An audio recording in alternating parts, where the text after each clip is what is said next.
On Thursday, Florida Governor Ron DeSantis was asked point-blank how he felt about former President Trump being covered by the media daily since his announcement that he would run again for the White House.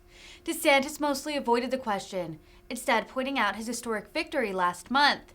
He also lamented the lack of a national red wave in response to President Biden's first 2 years in office. While he did not tie Republican underperformance to Trump, that has been a major takeaway from the midterms by pundits and conservative activists. DeSantis is a likely 2024 Republican presidential contender, and according to most polls, Trump's greatest political threat. While Trump has lashed out at DeSantis in recent weeks, the Florida governor has stayed mum.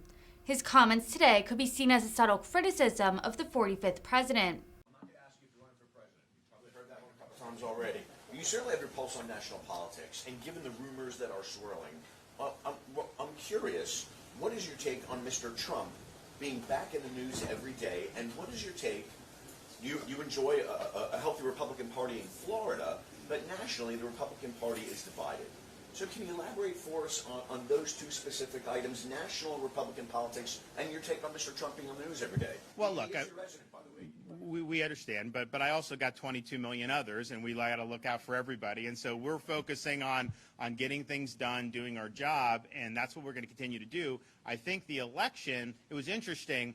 We knew we were going to do well because we worked hard. We delivered a good message. We had a lot of enthusiasm, and we saw it not just in places like Miami-Dade, which was historic, but place like Palm Beach, which is even more historic. I mean, it's been almost 40 years since a Republican governor candidate has been able to carry that county. And so you see that. And, of course, we had a lot of great people running in the legislature and the Senate, and those have been big, big majorities. And so we knew it. We saw it on even just the early vote came in. We were winning Dade going away. And so they call the race. We see good stuff. It gets into 9 o'clock. I give the speech, and I go back afterwards. And some of my folks were like, Governor, this is not a red wave. I was like, what are you talking about? This is not a red wave. This is a 20-point. When have we ever seen it? No.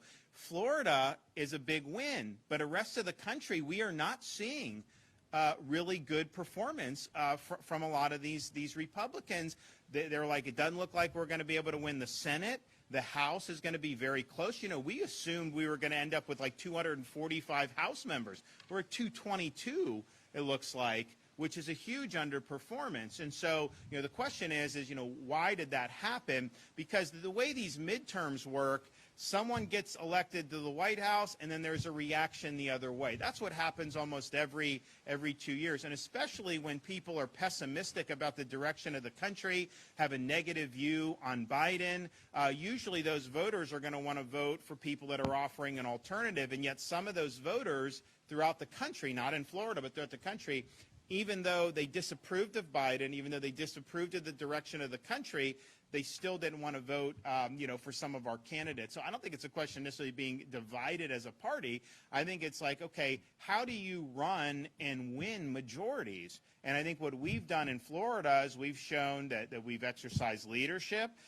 We've not kowtowed. We've been willing to take on big interests just look at the environment, what we did coming in. Look at what we've done with some of these other things. But producing results, and then that ends up attracting more people to want to be on your team. And so that was not something that was happening, throughout the rest of the country. But I think that we really showed, how it's done in the state of Florida. And if you look about, how we performed, no governor Republican has ever gotten a higher percentage of the vote in Florida history than we got in 2022. So.